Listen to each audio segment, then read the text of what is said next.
the army eventually grew to over 4 million, with nearly 2 million soldiers serving in Europe. In 6 months of fighting, nearly 50,000 Americans lost their lives. Special thanks to our sponsor, Coinbase. Okay, that's the first time I watched that mashup. I'm angry right now, actually, and not just for the Coinbase thing. Here's the thing, I didn't want the stupid big boy military birthday parade or whatever. But if you're gonna have it, Trump, if you're gonna make us pay $50 to $100 million, you don't get to be bored, okay? Not for a second. You better look like you're having a 6-hour-long orgasm when we pay $100 million for you to have your stupid party. You don't get to be like, Marco Rubio, if he starts to yawn, you tase him, okay? You don't get to be sad, and you didn't even get your people to pack the stands. What a massive, even more massive waste of money than I thought it was going to be, for it to be that pathetic. And I'm not downing on the soldiers or whatever. They were ordered to march there. They all looked like they didn't want to be there either, and I understand why. We've seen the polling of what vets actually think about this thing, but that was just so sad, so incredibly sad.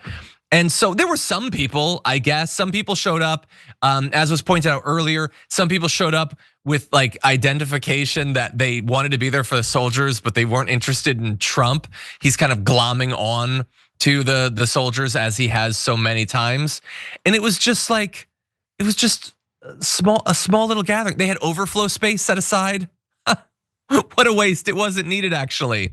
And so he said in advance that they were going to have so many people that nobody would care about the No Kings protests. And instead, it was one of the saddest gatherings that we've seen. We had a little bit of that in the campaign too, where he would have like a couple thousand people or whatever, and it was really sad overall. But this is one of the worst things. And we'll get to the mockery. He received a lot of mockery. I want Yaz to have a chance to mock him first though. What do you think?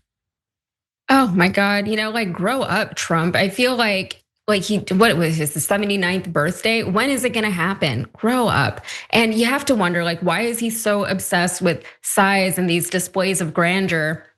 It's because he has nothing else but his image, right? There's very little to back up this image that he has somehow managed to successfully cultivate for himself. But I've said it once, I've said it 1,000 times. Trump is nothing if not great at marketing, or at least his team is, right? He knows how to build a brand. He knows how to do the reality TV stuff. He knows how to portray himself in a way, but he's an actor ultimately, right? There's nothing to back it up.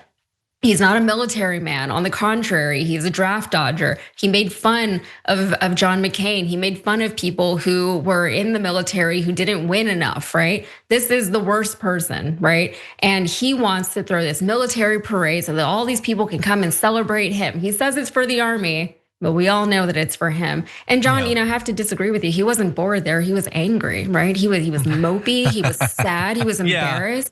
He was throwing a 79-year-old temper tantrum. And I know I was just talking about babies throwing tantrums in the last story, but here I am talking again about a baby throwing a temper tantrum. But what we're seeing here is that there are limits even to what he can portray to the world, right? He wanted this. Some part of him, in all of his delusional thinking, some part of him somewhere has to know that his poll numbers are tanking, that he is not as popular as he wants to believe he is, right? Somewhere he has to acknowledge that, but maybe not, because he still insisted on throwing this military parade for him. If you really knew that the outcome was gonna be so dismal and so embarrassing, I have to believe that he wouldn't have done it.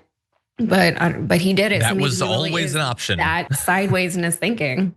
Yeah, I think you're right. Yeah, he did look kind of mad. It's just, his face is just so, it's just this scrunched little terrible thing. It's hard for me to even tell. He just always like, he's very tired and he's very mad. He's got resting face. And so I'll amend what I said earlier. You don't get to be mad when we spent tens of millions of dollars on your stupid party, okay? You have to at least pretend to like it for the sake of the soldiers that you ordered to participate in this fascistic BS.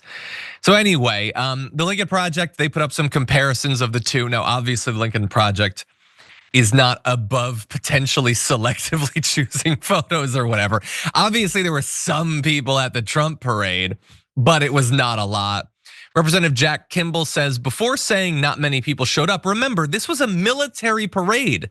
And they had both face painting and camouflage booths everywhere. There are tens of thousands of people. You just can't see them, which is pretty clever. I do like that. In fact, I'm gonna give Representative Jack Kimball a Blue Apron gift card. I'm kidding. And so it didn't go well. You can see on Trump's face that it didn't go well. And what I love, oh, I love this so much. He is so terminally online that you know the entire time he's checking for updates on how big the other protests are and seeing how they're dwarfing his. And so what do? Do you accept that this was a terrible idea and a waste of time and you're not actually as popular as you want to believe? No, instead you just lie about it, as they always do. And so Stephen Chung was sent out to say, despite the threat of rain, over 250,000 patriots showed up. Oh, weird. It's just a coincidence that 250,000 showed up for the 250th anniversary. It wasn't that they pre-decided that's the number they were gonna say showed up, even though there's no evidence that even a tiny fraction of that actually showed up. And then, because reality has to be bounced perfectly on its head, he says, the so-called No Kings protests have been a complete and utter failure with minuscule attendance. It is sad Democrats and liberals would rather support criminals and illegals. I don't even know what that is. It's the No Kings protest. They're actually opposing criminals instead of celebrating the anniversary of our great US Army and Flag Day.